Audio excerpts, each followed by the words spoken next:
얼마 전에 수능 시험을 치렀습니다. 어제도 청년들이랑 몇 명 앉아서 잠깐 어떠한 과, 어떠한 진로를 가지고 고민하고 있는지 잠깐 이야기하는 시간을 가졌습니다만, 수능 시험을 마친 지금 학생들은요, 수능 점수를 기다립니다. 몇 점 나왔을지, 그 점수를 가지고 어떤 대학 갈 수 있을지, 다른 친구들은 점수가 어떻게 나왔는지 지금 그거 기다리고 있어요. 그런데 수능 시험을 가지고 대학교만 들어간다고 다 되는 것입니까? 그렇지 않습니다. 졸업을 앞두고 있는 3학년, 4학년 학생들은 좋은 취직의 길을 기다립니다. 어디를 가야 될까? 어디를 시험 봐야 될까? 취직의 문이 워낙 좁기 때문에 어떻게 준비하고 어떻게 해야 취직할 수 있을까? 그 취직할 날만을 기다리는 청년들도 있습니다. 그러면 취직을 하면 또 다 끝납니까? 그렇지 않습니다. 취직을 하면 결혼을 기다려야 되고, 결혼을 한 사람들은 결혼한 것으로 끝납니까? 아닙니다. 요즘에는 아기 낳는 것도 쉽지가 않습니다.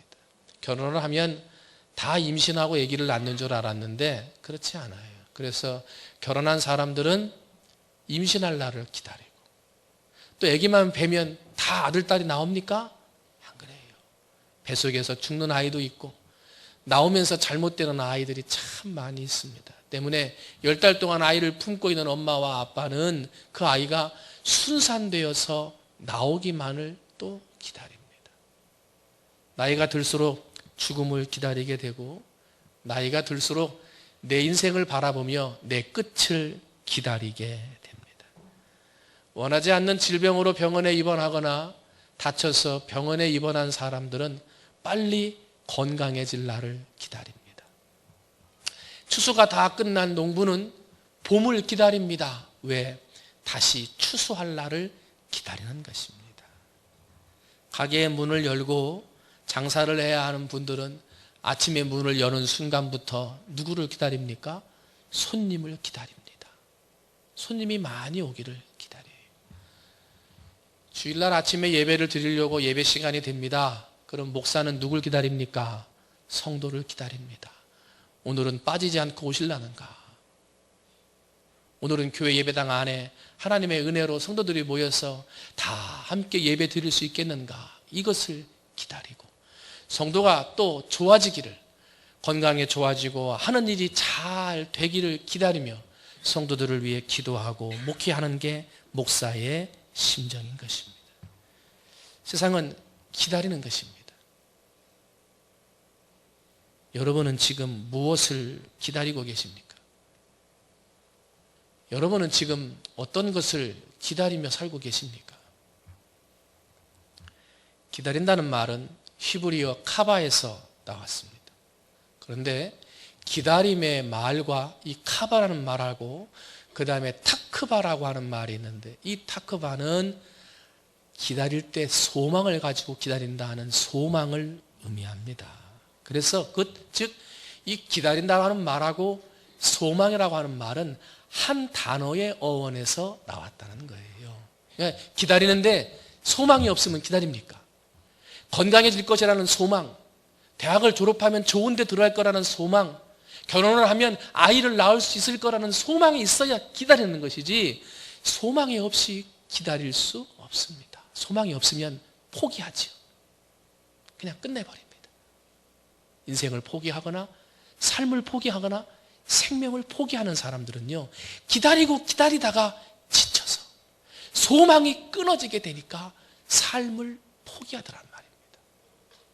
여러분, 잘 기다리고 기다리되 소망을 가지고 기다리는 여러분이 되시기를 주님의 이름으로 축원을 드립니다.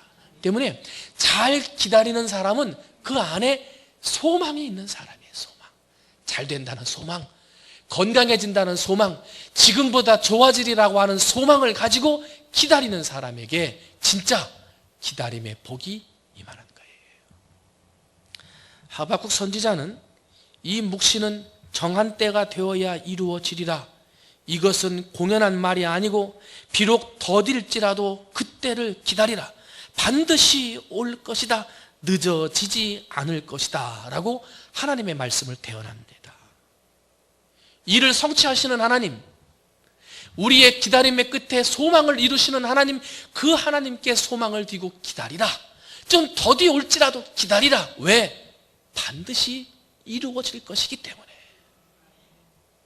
반드시 이루어진다는 거예요.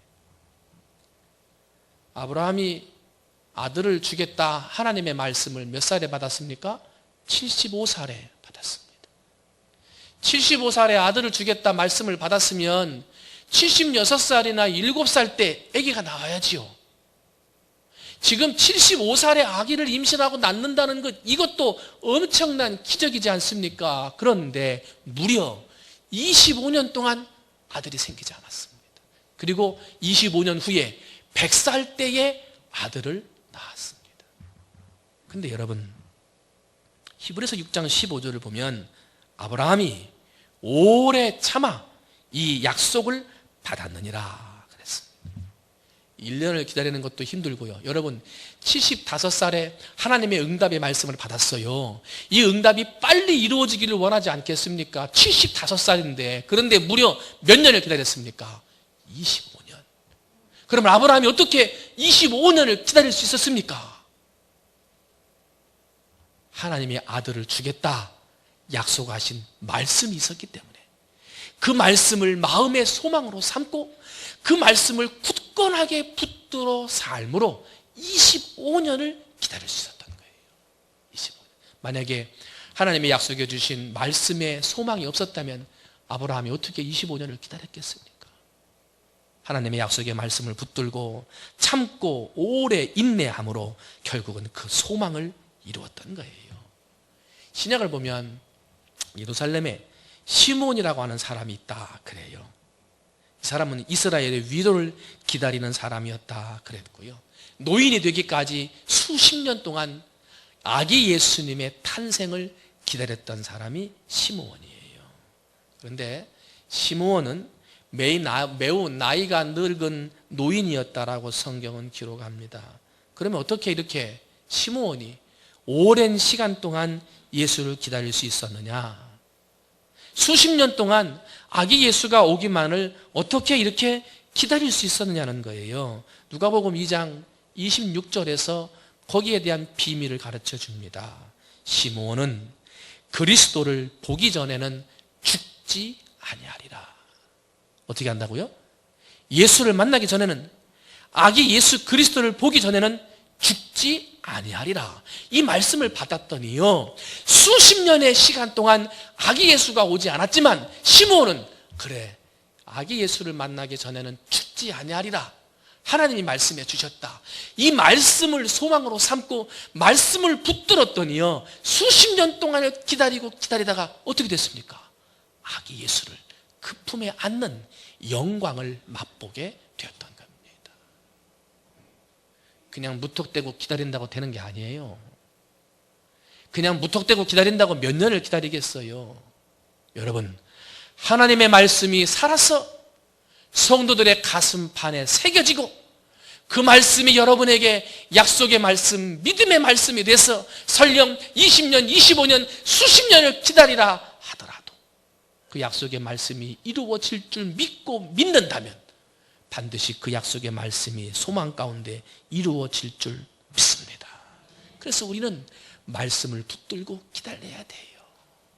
오늘은 말씀을 붙들고 기다리지만 내일은 반드시 그 소망이 이루어지리라.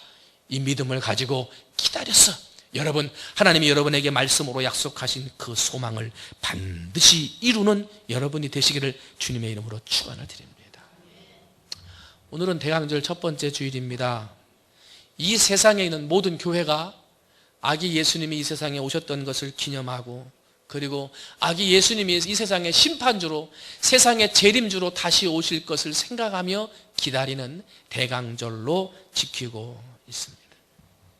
예수님께서 재림하시는 날은 이 세상을 심판하신다는 거예요. 예수를 잘 믿었는지 잘 믿지 않았는지, 그의 삶이 하나님 보시기에 아름다웠는지 아름답지 못했는지 그 모습을 보고 심판하신다는 거예요. 다시 오실 예수님을 말씀을 붙들고 소망 가운데 잘 기다린 사람에게는 의의 부활, 생명의 부활의 날이 될 것이지만 하나님의 말씀을 붙들지 못하고 소망 가운데 살지 못하고 포기하고 살았던 사람은요, 생명의 부활이 아닌 사망의 부활로 나오는 그날이 곧 온다는 거예요. 그래서 그날을 준비하고 그날을 예비하기 위해 연습하고 훈련하는 기간이 이 대강절인 겁니다. 대강절. 우리 교회 어린이 부서에도 어제 보니까 성탄절 크리스마스 트리를 해놓은 부서들 이렇게 사슴도 만들어 놓기도 하고 메리스 크리스마스 이렇게 글씨를 써붙이기도 하고, 저희는 대강절 첫 번째 주일이라 촛불을 하나 켜 놓았습니다만은 여러분도 아마 백화점을 가든지 아니면 작은 음식점을 가든지 아니면 길거리에 예수 그리스도의 성탄을 축하하는 크리스마스 트리를 여러분들도 보시게 될 것입니다. 그런데 여러분, 세상 사람들이 만들어 놓고 기다리는 크리스마스 트리하고 우리 성도들이 기다리는 크리스마스 트리하고는 분명한 차이가 있습니다. 세상 사람들은 크리스마스를 왜 기다립니까? 선물 주고받는 날, 밤새도록 먹고 마시는 날, 세상의 문화에 빠져서 흥청망청해도 괜찮다고 생각하는 날이 크리스마스입니다. 그래서 예수는 간대 없습니다. 예수가 태어난 날인지 죽은 날인지 신경도 쓰지 않습니다. 그저 그들은 먹고 마시고 놀고 즐기는 날이 되기 위해 크리스마스를 기다립니다. 사업을 하고 가게를 하는 사람들은요, 산타크로스를 만들어 놓고 산타크로스를 통해서 어떻게 하면 돈을 더 벌 수 있을까, 이것을 이용하기 위해 크리스마스를 기다립니다. 그런데 교회 안에 있는 우리는 그렇게 기다립니까? 먹고 마시고 놀기 위해 크리스마스를 기다립니까? 선물 받기 위해서 크리스마스를 기다리고 돈 벌기 위해 크리스마스를 기다립니까? 아닙니다. 나 같은 죄인을 구원해 주신 그 예수님의 은혜에 감사해서 기다리고, 언제 주님 다시 오시든지 그 주님 다시 만나 영원한 부활 천국에 들어갈 수 있기 위해 깨어서 기다리고, 주님 만나는 날 부끄러움 없이 살기 위해서, 만나긴 만나 천국 가야 되는데 부끄러움이 없이 만나기 위해서 잘못한 것을 회개하고, 하나님 내가 보다 더 깨끗한 몸과 마음으로 살다가 주님을 만나겠습니다 하는 마음으로 크리스마스를 기다리는 거예요. 다르지요? 세상 사람들이 기다리는 크리스마스하고 예수 믿는 우리가 기다리는 크리스마스하고는요, 성질도 다르고 그 차원도 다른 거예요. 집에 손님이 온다 그러면요, 막 음식을 같이 하니까 막 장도 보고 준비도 하고 해가지고 손님을 맞습니다. 왜? 손님이 온다 하니까 준비를 해야지요. 목사가 신방 간다 그러면요, 준비를 합니다. 방을 청소를 하고 정리를 해서 목사하고 같이 예배를 드리지 않습니까? 예배 끝나고 나가면 남자 집사님들이 하는 얘기가 있습니다. 목사님, 다음번에는요, 일주일에 한 번씩 좀 신방 오세요. 왜요? 그래야 집이 깨끗해집니다. 근데 깨끗해집니까? 저희도 집에 손님이 오고 난다 그러면 거실하고 부엌 쪽은 깨끗해집니다. 그런데 모든 지저분한 건 다 어디가 있습니까? 다 방에가 있습니다. 문을 안 열어놔. 왜? 거기다 다 쑤셔놨거든. 그러니까 깨끗한 것 같은데 사실은 눈에 보이는 데만 깨끗하게 준비한 거죠. 그러나 손님 맞을 때도 준비하고 예배를 드리는 것도 준비한다 합니다. 하물며 이 세상에 심판주로 오십니다.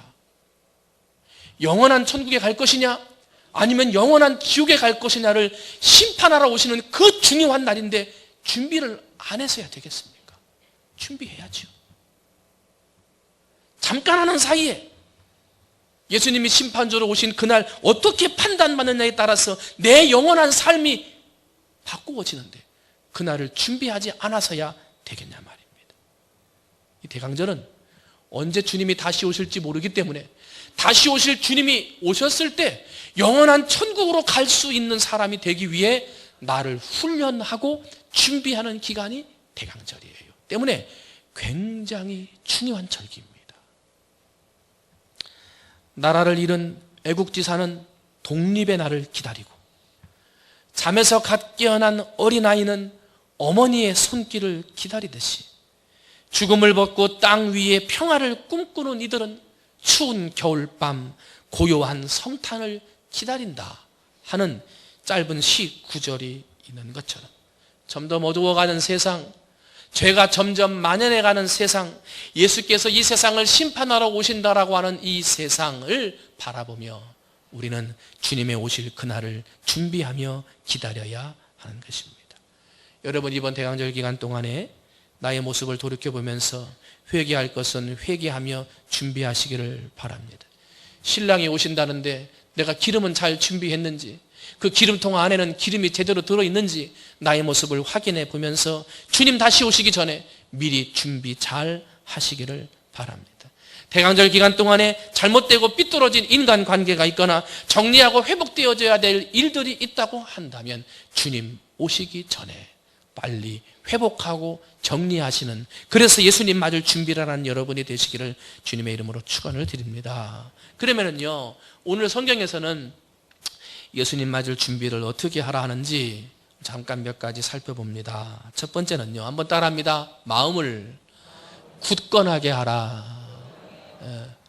마음을 굳건하게 하라는 거예요. 오늘 7절 8절, 그러므로 형제들아 주께서 강림하시기까지 길이 참으라. 보라, 농부가 땅에서 나는 귀한 열매를 바라고 길이 참아 이른 비와 늦은 비를 기다리나니 너희도 길이 참고 마음을 굳건하게 하라. 왜? 주의 강림이 가까우니라. 예수님 오실 날이 가까웠다는 거예요. 마음을 굳건하게 하라는 얘기는요, 마음을 세우라는 거예요. 여러분, 굳건하게 세워져 있는 기둥이 넘어졌습니다. 삐뚤어졌습니다. 우리의 신앙의 자세가 삐뚤어지고 바로 세우지 못하고 약해져 있으면 이걸 빨리 굳건하게 바로 세우라는 것입니다. 사랑하는 성도 여러분, 여러분의 신앙이 식어지고 열정이 식어지고 그래서 믿음의 기둥이 삐딱하게 기울어져 있지 않습니까? 이번 대강절 기간 동안에 식어졌던 여러분의 마음을 바로 세우시기를 바랍니다. 약해져 있는 여러분의 믿음을 굳건하게 세우시기를 바랍니다. 그래서 예수님이 언제 오시든지 그 예수님을 만나서 굳건한 믿음으로 주를 맞이할 수 있는 여러분이 되셔야 될 줄로 믿습니다.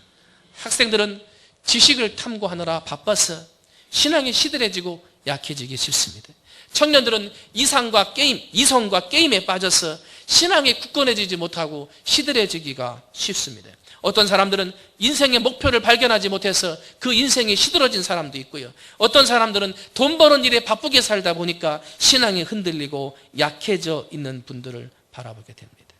먹고 살기 힘든 세상에서 살아남기 위해서 신앙은 뒷전으로 몰아놓고 살아가기에만 급급하다 하는 것입니다. 교회 나오기는 나오는데 찬송해도 은혜가 안 되고, 기도를 해도 별로 감동이 없고, 예배를 들어도 별로 그 마음에 은혜가 되지 않는다는 것입니다. 왜 그렇습니까? 마음이 삐뚤어진 겁니다. 마음이 약해진 것입니다. 그 마음이 시들해진 것입니다. 이번 대강절 기간은 시들해진 내 마음을 바로 세우는 기간입니다. 이번 대강절 기간은 내 마음을 바로 세워 하나님 앞에 영광 돌리는 날로 준비하는 날입니다. 사랑하는 성도 여러분, 삐뚤어진 마음을 굳건하게 세우고, 약해진 마음을 강하게 세우고, 시들해진 마음을 예수의 불로 다시 불태워 정열과 열정을 소유해 하나님 앞에 영광 돌리는 그러한 굳건해지는 이번 대강절이 되시기를 주님의 이름으로 축원을 드립니다. 미국의 한 남성이 결혼을 했습니다. 20년이 됐습니다. 20년이 된 기념으로 아내에게 좋은 선물을 해주고 싶었습니다. 돈을 모아가지고 좋은 반지 하나를 샀습니다. 이 반지를 어떻게 줄까? 연속극 드라마를 보니까 신혼부부가 신부한테 선물을 주는데 트렁크 안에 풍선을 잔뜩 집어넣고 탁 부인이 오니까 트렁크를 탁 열으면서 풍선이 쫙 날아가면서 탁 사랑 고백하는, 아, 이거 좋겠다. 풍선 끝에다가 반지를 매달았습니다. 실 끝에다가. 근데 거기에다가 수소를 넣어가지고 수소를 넣어서 풍선이 잘 날아가게 만들었습니다. 그리고 부인에게 반지를 주겠다고 탁 데리고 가서 트렁크 문을 탁 멋지게 열었습니다. 풍선이 멋지게 날아갑니다. 이야 하는 순간 뭐도 같이 날아갑니까? 반지도 같이 날아갔습니다. 내 반지! 끝났지 뭐. 하늘로 올라갔어. 남편이 낙담해 있어요. 아내가 말해, 여보, 비록 반지는 풍선과 함께 날아가 버렸지만 나를 사랑하는 당신의 마음은 어디에? 내 마음에.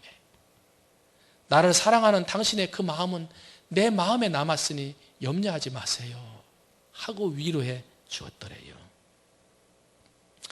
예수님의 재림의 때가 되면 풍선 날아가듯이 내 세상의 모든 것이 다 날아갑니다.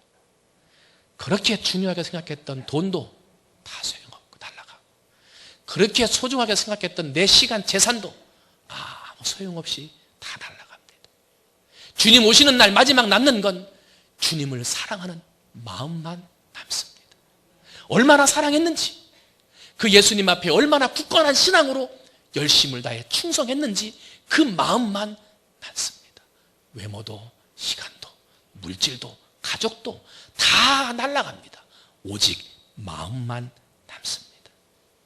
세상도 끝나고 돈도 끝나고 자랑도 끝나고 다 날아가 버리지만 마지막 남는 내 마음, 그것마저 놓쳐버린다면 내 인생이 얼마나 허무하겠습니까?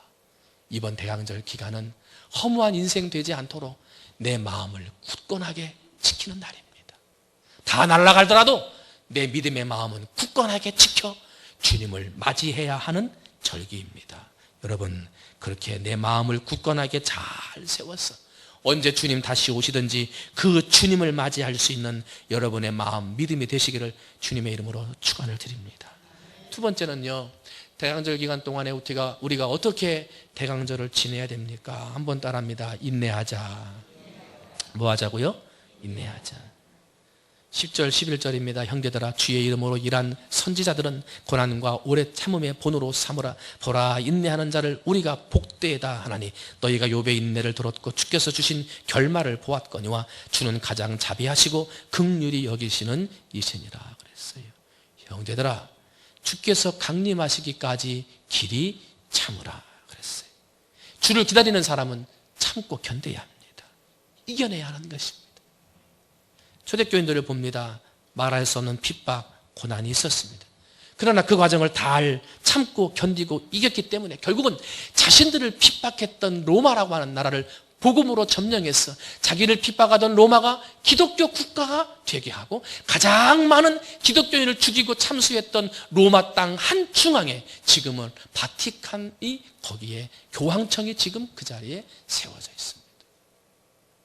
참지 못했다면, 인내하지 못했다면 그러한 영광의 역사는 이룰 수 없었을 것입니다. 때문에 야고보서 1장을 보면 너희는 온 인내를 온전히 이루라 라고 말을 합니다. 여러분, 영광의 그날이 올 때까지, 주님을 다시 만나서 영원한 천국에 들어가기까지 여러분 길이 참고 또 참아 인내를 온전히 이루시기를 주님의 이름으로 축원을 드립니다.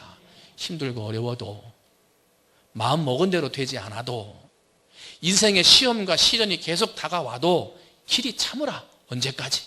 영광의 그날이 올 때까지. 어떤 분이 성격이 늘 급해가지고 실수를 많이 한다는 거죠. 그래서 목사님이, 집사님은 좀 성격이 좀 차분해서 말에 실수가 없었으면 좋겠습니다. 이분이 기도를 합니다. 하나님, 제가 좀 성격이 급해가지고 실수를 자꾸 하는데 제 마음에 좀 실수하지 않도록 인내하는 마음을 주옵소서. 지금 당장 주옵소서. 기도가 맞습니까? 하나님, 인내하는 마음을 달라 기도하는데 지금 당장 달라는 거예요. 이 기도가 급하죠. 참으라는 거예요. 참으라. 시작이 반이라는 말이 있습니다. 시작하는 것도 중요하지만 끝내는 것이 중요하다는 이야기죠. 용두사미가 돼서는 안 된다는 거예요. 말씀을 듣고 은혜를 받았을 때는 믿음으로 살려고 하고요. 그래, 잘 참고 견뎌야지 하고 시작은 잘한단 말입니다. 그런데 마음에 시험이 오고 잘못된 말이 들리고 인생의 어려운 문제들이 내 앞에 닥치게 되면요, 참아야지, 인내해야지, 견뎌야지 하는 그 시작의 마음들이 다 사라져버린다는 거예요. 여러분, 어느 자리 어느 곳에 있든지 위기가 찾아오고 의심이 찾아오고 시험이 찾아온다 하더라도 흔들리지 말고 끝까지, 그날 볼 때까지, 영광의 그날까지 잘 참고 기다리는 여러분이 되시기를 주님의 이름으로 축원을 드립니다. 이 성도님들도 잘 참아야 되지만 이 목사들도 잘 참아야 돼요. 잘 참지 않고서는 목회를 하기가 참 어렵습니다. 아니, 목사도 사람이라 하고 싶은 말이 있고요. 그죠? 아니, 왜 나만 이렇게 뭐라고 하고 싶은 말이 있거든요. 참아야 합니다. 참지 않으면 목회가 안 됩니다. 그래서 목사가 좀 힘들어요. 겉으로 보기엔 가만히 있는 것 같아도 속은 끓고 있습니다. 속은. 아무 말 안 하지만 왜 안 하겠습니까? 참아야 하니까. 그래야 목회가 되니까. 사무총회쯤 되게 되면 지금 저한테 와서도 몇 분이 얘기하셨는데, 목사님 힘들었어, 구역을 좀 바꿔주시면 좋겠습니다. 구역장 좀 다른 사람으로 바꿔주시면, 저 선생님 자리 너무 힘들어서 금년은 좀 1년 좀 쉬겠습니다 하고 얘기를 해요. 그래서 이분이 구역을 하시는데 어느 구역이신가 이렇게 봤더니 한 10명 정도 교인이 있더라고요. 근데 10명하고 마음이 안 맞는 거예요. 누구하고 안 맞는지는 모르지만 우리 교회는 세례교인만 300명이 훨씬 넘습니다. 그동안 2년 3년 동안 교회 연락에도 안 나오고 교회 예배도 한 번도 안 나온 사람들 다 정리하라 그랬습니다. 싹 정리하고 해봤더니 어린아이로부터 장년에 이르기까지 약 700명 정도의 성도가 됩니다. 그런데 그 700명이 마음이 똑같습니까? 다 다릅니다. 생각이 다 다르고요. 목사한테 요구하는 말이 다 틀립니다. 목사는 하나인데 700명의 말을 다 어떻게 맞추겠습니까? 때문에 목사는 참아야 됩니다. 어쩔 수 없어요. 700명이 다 얘기를 해도 참아야지. 그래야 목회가 되니까. 어떤 어른 목사님들이 저희들이 목회할 때 그런 얘기를 해요. 어느 목사님이 10년을 목회한 분이 계시면 그 앞에서 고개를 들지 마라. 만약에 20년을 목회한 분이 계시면 그 앞에서 무릎을 꿇어라. 만약에 30년을 목회한 분이 계시면 우러러 봐라 말이지. 왜? 그만큼 목회가 힘들다는 거예요. 여러분도 잘 참고 견디고 인내해서 교회를 아름다운 교회로 만들어 가야 되지만, 목사도 잘 참고 견디는 목사가 될 때 좋은 목사요, 좋은 목회가 된다는 거예요. 어떤 목사님들이 홍콩으로 여행을 갔대요. 거기 가면 이제 코끼리 쇼를 보는데, 코끼리가 막 묘기를 부리고 막 그런 걸 본 다음에 거기에 있는 코끼리 조련사가 얘기를 했대요. 이 코끼리에게 눈물을 흘리게 하는 사람 제가 100불을 주겠습니다. 10만 원이지, 10만 원. 100불을 주겠습니다. 그랬대. 그러니까 사람들이 저 코끼리에게 어떻게 눈물을 흘릴까 말이지 막 고민하고 있는데, 같이 갔다 온 한국에 있는 교회 목사님들 중에 개척교회 목사님 하시는 분이 퍼뜩 나가시더래요. 그러면서 코끼리 귀에다 대고 뭐라고 얘기를 했더니 코끼리가 눈물을 쫙 흘리더랍니다. 그래서 조련사가 준다고 그랬으니까 100불을 딱 주고 물어봤대요. 아니, 뭐라고 말을 했는데 코끼리가 눈물을 흘립니까? 그랬더니 내가 한국에서 개척교회 목사입니다. 그랬더니 코끼리가 눈물 흘리더래요. 그러니까 이제 조련사가 화가 나가지고 100불 뺏긴 게 아까우니까 이걸 또 뺏어야 되니까, 그러면 코끼리 고개를 좌우로 설레설레 이렇게 흔들게 하면 200불을 주겠다 그랬다는 거죠. 그랬더니 또 이 목사님이 또 나가서 코끼리 귀에 대고 뭐라고 수닥수닥 하니까 코끼리가 고개를 흔들더래요. 200불을 주었어. 이번엔 무슨 말을 했는데 코끼리가 고개를 흔드니까. 그랬더니 야, 코끼리야, 나랑 한국 가서 개척교회 할래? 그랬더니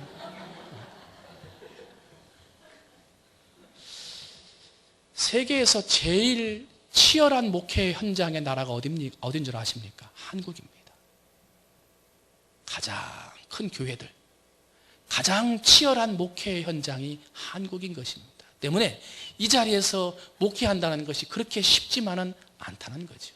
목사도 사람인지라 먹고 싶고 잊고 싶은 욕심들이 있는데, 그 욕심들을 참고 견디고 인내해서 목회를 이끌어 가듯이 여러분이 목사를 위해 기도하시되 목사님이 잘 참고 견디는 목사가 되게 해달라고 기도하시고, 뿐만 아니라 나도 목회의 모습을 볼 때 700명의 말을 다 어떻게 듣냐 말입니다. 혹시 내 말하고 좀 틀리고 안 맞는 부분이 있더라도 잘 참고 견디고 목사를 위해 기도해 주시면 더 좋은 목회, 아름다운 목회 이루어가게 될 줄로 믿습니다. 농부가 인내하지 않으면 농사를 지을 수 없습니다. 하나님의 종들이 인내하지 않으면 하나님의 역사를 이루어갈 수 없습니다. 재산도 잃고 가족도 잃고 건강도 잃어버렸던 욥은 원망하지 않고 하나님의 때를 참아 기다렸더니 욥기 42장 욥의 노년에 갑절의 복을 더하셨다 그랬습니다. 참는 자에게 복이 있는 거예요. 여러분, 길이 참고 언제까지? 주님 오시는 영광의 그날까지 잘 참고 견뎌 주님 오실 날을 잘 준비하는 여러분이 되시기를 주님의 이름으로 축원을 드립니다. 마지막 세 번째로, 주님 오실 날을 기다리는 우리는 어떻게 해야 됩니까? 한번 따라합니다. 서로 원망하지 말라. 형제들아, 서로 원망하지 말라. 그리하여야 심판을 면하리라. 보라, 심판주가 문 밖에 서 계시니라. 이스라엘 백성이 하나님의 심판을 받았지요. 결국은 그 이스라엘 나라가 멸망을 받았습니다. 고린도전서 10장을 보게 되면 이스라엘 백성이 멸망했던 이유를 세 가지를 들어서 이야기를 합니다. 첫 번째는 우상 숭배입니다. 두 번째는 간음입니다. 그리고 세 번째는 원망입니다. 그런데 우상 숭배하는 것보다도, 간음에서 죄를 지었던 것보다도 오늘 우리가 짓기 쉬운 죄가 이 원망이라는 죄입니다. 서로 원망하다가 멸망했다는 거예요. 조금만 어려우면 하나님을 원망했습니다. 조금만 어려움이 닥치면 모세를 원망했습니다.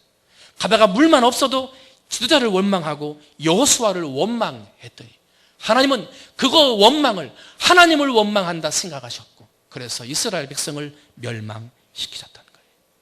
오늘 우리 신앙생활에서도 가장 많이 짓기 쉬운 죄가 원망의 죄입니다. 이 원망의 마음으로는 주님을 맞이할 수가 없습니다. 원망은 미움을 낳습니다. 원망이 해결되지 않고 미움이 오래되면 증오심으로 발전합니다. 원망이 해결되지 않고 미움이 지나 증오를 지나게 되면 원수 같은 마음이 생깁니다. 그래서 결국은 그 원수 같은 마음을 통해서 하나님은 다 멸망시킨다는 거예요. 원망하는 마음에는 사랑의 마음이 없습니다. 원망하는 마음에는 용서와 화해의 마음이 없습니다. 원망하는 마음에는 하나님의 은혜가 없습니다. 때문에 성경은 우리에게 원망하는 마음을 버리라 하고 말을 합니다. 회개하고 내 마음을 굳건하게 세워서 하나님을 위해 열심히 살아가려고 하는데 원망 한마디에 와르르 무너져 버립니다. 힘들게 견디고 싸워서 1년, 2년, 3년, 4년 믿음을 지키고 신앙을 지켜 봉사의 자리에서 하나님 앞에 열심을 품고 섬겼는데 원망의 말 한마디가 그 모든 몇 년 동안의 노력을 한순간에 무너뜨려 버린다는 거예요. 때문에 이 대강절 우리 성도들이 조심해야 될 것은 원망입니다. 여러분, 어떠한 경우에도 원망하지 마시기를 주님의 이름으로 축원을 드립니다. 원망 받을 만한 말이나 원망 들을 만한 일도 하지 말아야 합니다. 혹시 지금 이미 원망 받을 만한 일을 했거나 원망 가운데 있는 분들이 있다면 심판주로 문 밖에 서 계신 예수님이 다 오셨다는 사실을 깨달아서 빨리 그 마음을 회개하고 풀고 하나님 앞에 나아오시기를 바랍니다. 원망의 마음, 미움의 마음을 던져버릴 때 평화의 마음으로 오신 예수님을 영접할 수 있습니다. 주님은 다시 오십니다. 그리고 심판주로 오십니다. 굳건한 마음으로 살았는지, 얼마나 잘 참고 견뎠는지, 힘들고 어려운 순간에도 원망하지 않고 얼마나 살았는지 하나님은 그 마음을 보시고 심판주로 오십니다. 바라기는 이 시간 예배하는 우리 사랑하는 성도님들은 어떠한 세상의 유혹과 시험 가운데도 내 마음이 약해지지 아니하고 내 마음을 굳건하게 세우며, 뿐만 아니라 어떠한 아픔과 시험과 문제가 오더라도 잘 참고 견뎌 주님을 준비하며 내 마음에 원망과 미움의 마음이 있을지라도 그것을 빨리 던져버리고 사랑과 용서와 화해의 마음을 가짐으로 다시 오실 주님을 기쁘게 맞이할 수 있는 우리 사랑하는 충무 중앙의 모든 성도들이 되시기를 주님의 이름으로 축원을 드립니다. 기도합니다.